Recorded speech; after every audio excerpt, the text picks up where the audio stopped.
Hello दोस्तों, मैं रवि सिंह तलवार आप लोगों का हमारे यूट्यूब चैनल एजुकेशन क्रैकर्स में बहुत बहुत स्वागत करता हूं।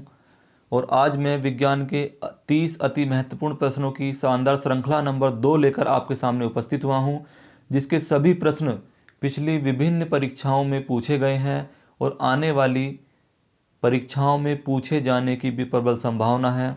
तो आइए चलते हैं अपने प्रश्नों की ओर। प्रश्न नंबर 1, हवाई जहाज में फाउंटेन पेन से स्याही बाहर निकल आती है क्योंकि ऑप्शन ए, ऊंचाई बढ़ने से वायुदाब में कमी आती है। ऑप्शन बी, ऊंचाई बढ़ने से वायुदाब में वृद्धि होती है। ऑप्शन सी, ऊंचाई बढ़ने से वायुदाब अपरिवर्तित रहता है। या फिर ऑप्शन डी, उपयुक्त में से कोई नहीं। क्वेश्चन नंबर 1 का राइट आंसर है ऑप्शन नंबर ए, ऊंचाई बढ़ने से वायुदाब में कमी आती है। क्वेश्चन नंबर 2, यदि पृथ्वी का द्रव्यमान वही रहे और त्रिज्या 1% कम हो जाए तब पृथ्वी के तल पर जी का मान, यानी हमें जी के मान में परिवर्तन बताना है। ऑप्शन ए 0.5% बढ़ जाएगा। ऑप्शन बी 2% बढ़ जाएगा। ऑप्शन सी 0.5% कम हो जाएगा। या फिर ऑप्शन डी 2% कम हो जाएगा। तो क्वेश्चन नंबर 2 का राइट आंसर है ऑप्शन नंबर बी, 2% बढ़ जाएगा।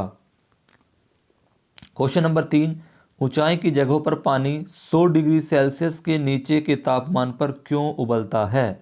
ऑप्शन ए, क्योंकि वायुमंडलीय दाब कम हो जाता है अतः उबलने का बिंदु नीचे आ जाता है। ऑप्शन बी, क्योंकि गुरुत्वाकर्षण कम होता है। ऑप्शन सी, पर्वतों पर भारी हवाओं के कारण। ऑप्शन डी, उपयुक्त में से कोई नहीं।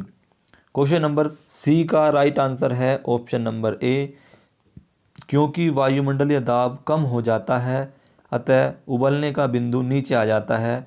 यही कारण है कि ऊंचाई की जगह पर जो पानी होता है वो 100 डिग्री सेल्सियस के नीचे के तापमान पर ही बॉईल होने लगता है। क्वेश्चन नंबर 4, साबुन के बुलबुले के अंदर का दाब ऑप्शन ए, वायुमंडलीय दाब से अधिक होता है। ऑप्शन बी, वायुमंडलीय दाब से कम होता है। ऑप्शन सी, वायुमंडलीय दाब के बराबर होता है। ऑप्शन डी, वायुमंडलीय दाब का आधा होता है। क्वेश्चन नंबर 4 का राइट आंसर है ऑप्शन नंबर ए, वायुमंडलीय दाब से अधिक होता है।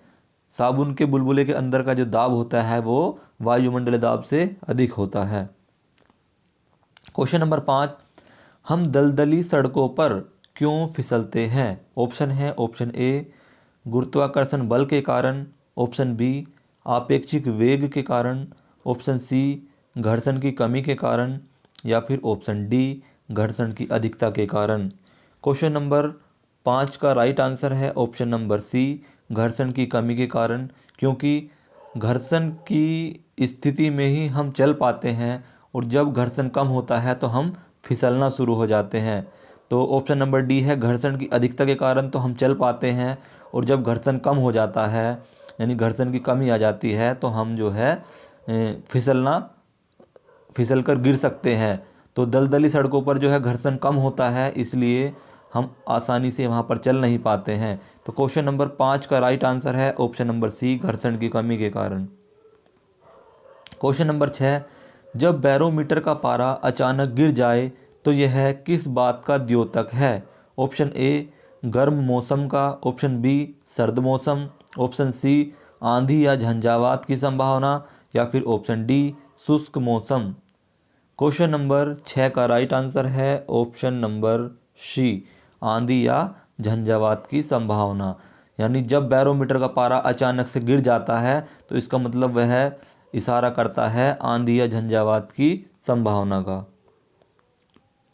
क्वेश्चन नंबर 7, हाइड्रोजन से भरा हुआ पॉलीथीन का एक गुब्बारा पृथ्वी के तल से छोड़ा जाता है। वायुमंडल के ऊंचाई पर जाने से इसमें क्या परिवर्तन होगा हमको बताना है। ऑप्शन ए है, गुब्बारे के आमाप में कमी आएगी। ऑप्शन बी, गुब्बारा चपटा होकर चक्रिका प्रकार के आकार में आएगा। ऑप्शन सी, गुब्बारे के आमाप में वृद्धि होगी।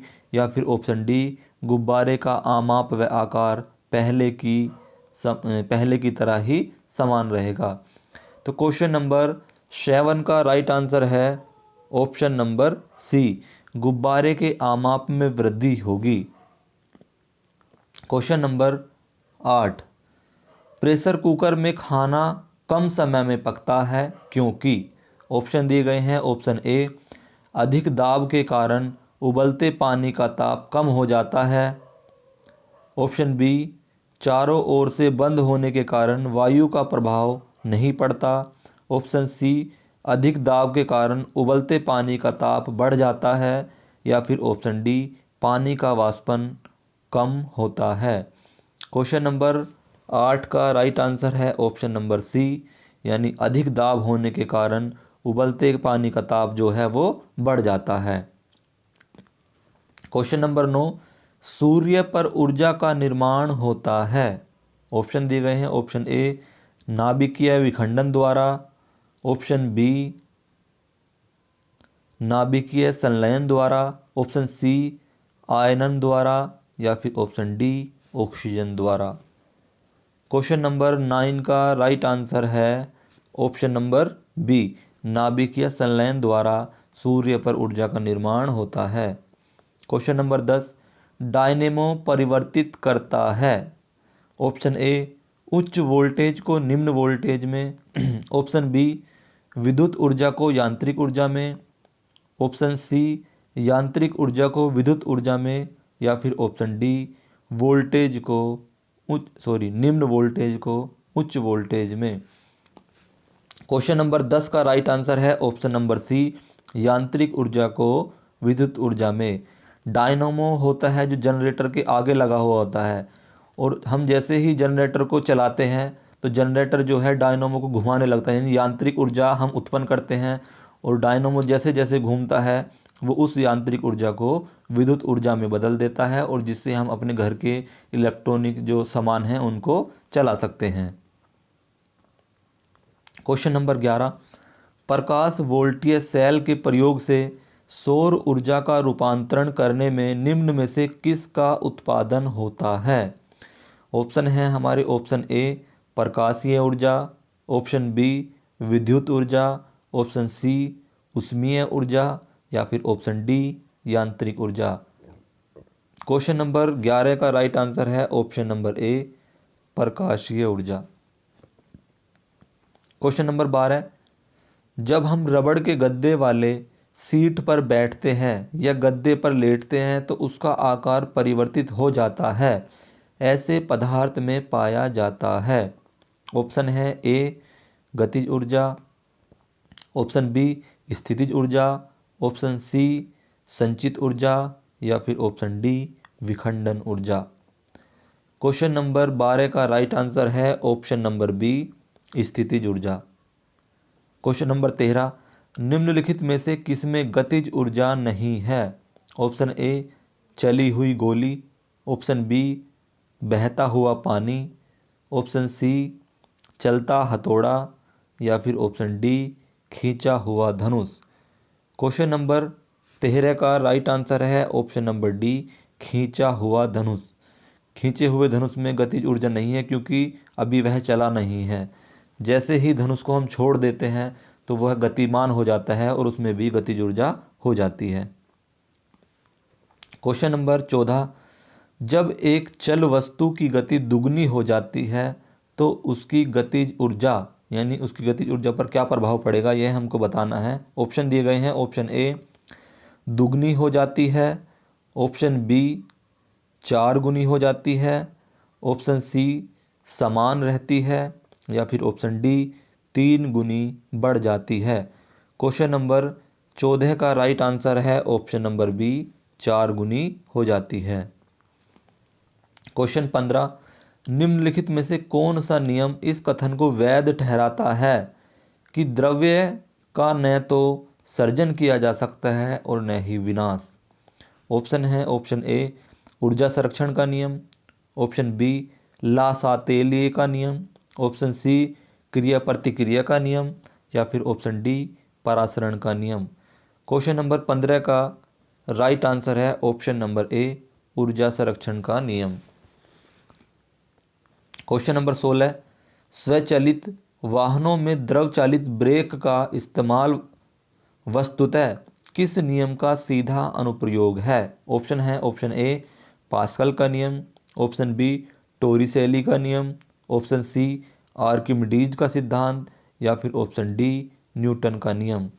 क्वेश्चन नंबर 16 का राइट आंसर है ऑप्शन नंबर ए पास्कल का नियम।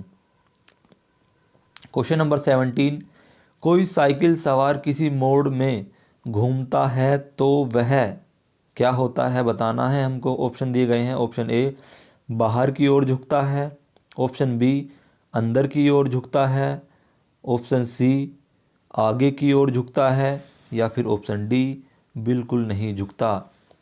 क्वेश्चन नंबर 17 का राइट आंसर है ऑप्शन नंबर बी अंदर की ओर झुकता है। यानी जैसे ही कोई साइकिल सवार अपनी साइकिल को मोड़ता है तो वह अंदर की ओर झुक जाता है। क्वेश्चन नंबर 18, जब दूध को प्रबल ढंग से मथा जाता है तो उसमें से क्रीम किस कारण से अलग हो जाती है? ऑप्शन ए अपकेंद्री बल, ऑप्शन बी अभिकेंद्री बल, ऑप्शन सी गुरुत्व बल, या फिर ऑप्शन डी घर्षण बल। क्वेश्चन नंबर 18 का राइट आंसर है ऑप्शन नंबर ए अपकेंद्री बल।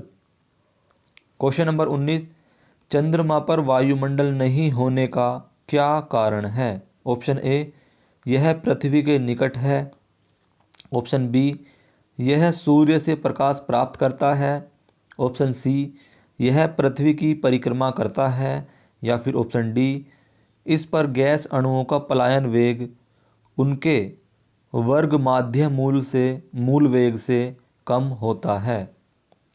क्वेश्चन नंबर 19 का राइट आंसर है ऑप्शन नंबर डी, क्योंकि चंद्रमा पर वायुमंडल न होने का कारण यही है कि इस पर गैस के अणुओं का पलायन वेग उनके वर्ग माध्य मूल वेग से कम होता है।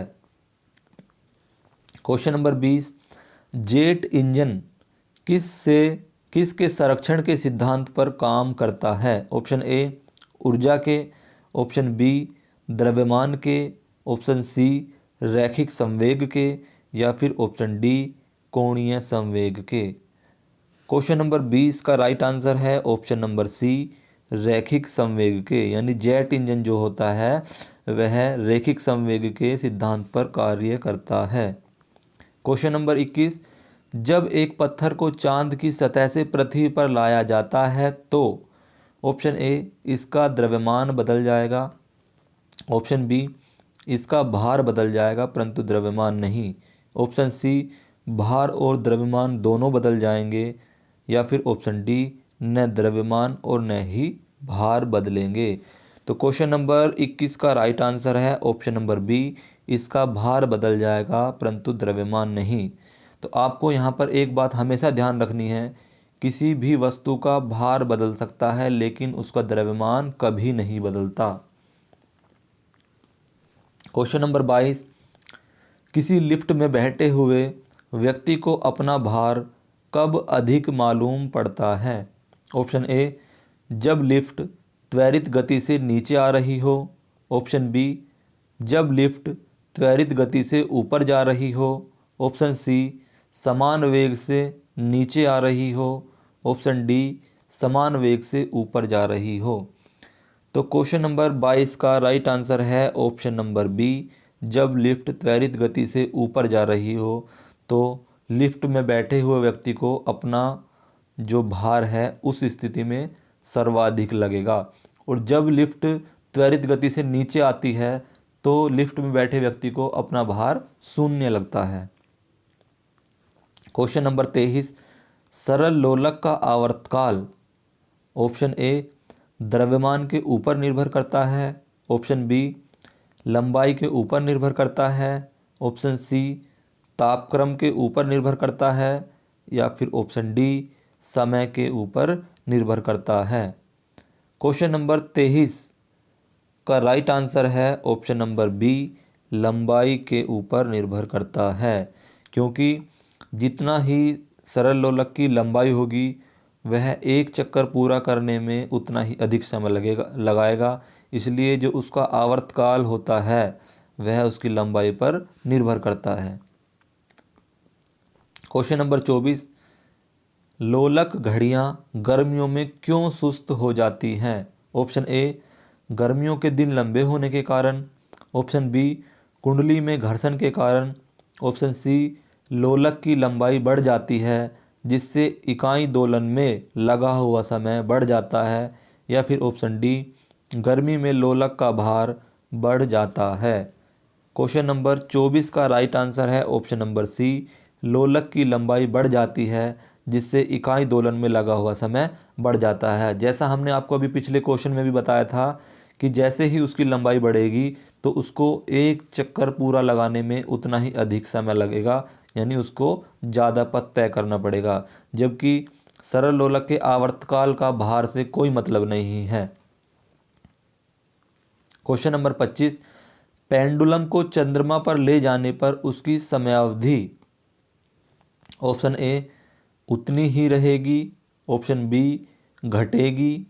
ऑप्शन सी, शून्य हो जाएगी। या फिर ऑप्शन डी, बढ़ेगी। तो क्वेश्चन नंबर 25 का राइट आंसर है ऑप्शन नंबर डी, बढ़ेगी। यानी जब हम किसी पेंडुलम को चंद्रमा पर ले जाते हैं तो उसकी जो समयावधि है वो खुद ही बढ़ जाएगी।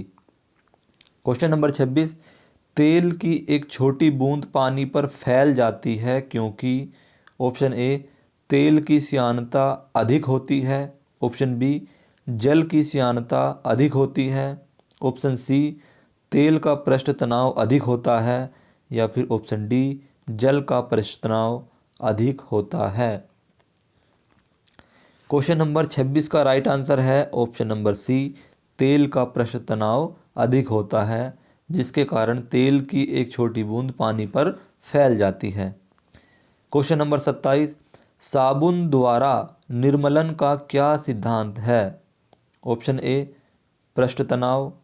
ऑप्शन बी, प्लवन। ऑप्शन सी, श्यानता। या फिर ऑप्शन डी, प्रत्यास्थता। क्वेश्चन नंबर 27 का राइट आंसर है ऑप्शन नंबर ए, पृष्ठ तनाव। यानी जो साबुन होती है वह पृष्ठ तनाव को कम कर देती है, यानी उसका जो पानी, साबुन का जो पानी होता है वो पृष्ठ तनाव को हल्का कर देता है, कम कर देता है। क्वेश्चन नंबर 28, वर्षा की बूंद का आकार गोलाकार किस कारण से होता है? ऑप्शन ए, श्यानता। ऑप्शन बी, पृष्ठ तनाव। ऑप्शन सी, प्रत्यास्थता। या फिर ऑप्शन डी, गुरुत्व। क्वेश्चन नंबर 28 का राइट आंसर है ऑप्शन नंबर बी, पृष्ठ तनाव। यानी पृष्ठ तनाव के कारण ही जो वर्षा की बूंद है वो पृथ्वी पर गोल आकार में आकर गिरती है। क्वेश्चन नंबर 29, स्थिर पानी में मिट्टी का तेल डालने पर मच्छर कम होते हैं क्योंकि यह। ऑप्शन ए, प्रजनन में बाधा डालता है। ऑप्शन बी, मच्छरों के लिए उच्च विष है। ऑप्शन सी, लार्वा के सांस में बाधा डालता है। या फिर ऑप्शन डी, मच्छरों को भगाता है। क्वेश्चन नंबर 29 का राइट आंसर है ऑप्शन नंबर सी, लार्वा के सांस में बाधा डालता है। और इससे क्या होता है, यदि हम पानी में मिट्टी का तेल डाल देते हैं तो जल का पृष्ठ तनाव कम हो जाता है और जिससे जो मच्छर के लार्वा होते हैं या उसके अंडे होते हैं वो पानी में डूब जाते हैं और उससे वो मर जाते हैं। आज का क्वेश्चन नंबर 30, स्थिर गति से जा रही खुली कार में एक बालक एक गेंद को हवा में सीधे ऊपर फेंकता है, गेंद गिरेगी। ऑप्शन है उसके पीछे। ऑप्शन बी, उसके सामने। ऑप्शन सी, उसके हाथ में। ऑप्शन डी, उसके बगल में। तो क्वेश्चन नंबर 30 का राइट आंसर है ऑप्शन नंबर सी, उसके हाथ में। यदि हम किसी गेंद को चलती हुई समान वेग से चलती हुई कार में ऊपर की ओर उछालते हैं तो वह हमारे हाथ में गिरेगी, क्योंकि जो वेग हमारा है वही वेग जो है उस गेंद का भी रहेगा। तो दोस्तों, आज के 30 प्रश्न हमारे यहीं तक समाप्त होते हैं। उम्मीद करते हैं कि आपको हमारी ये प्रश्न श्रृंखला बहुत बेहद पसंद आई होगी और आप इसको अधिक से अधिक शेयर करेंगे, वह हमारे चैनल को सब्सक्राइब करेंगे। थैंक यू, धन्यवाद, जय हिंद।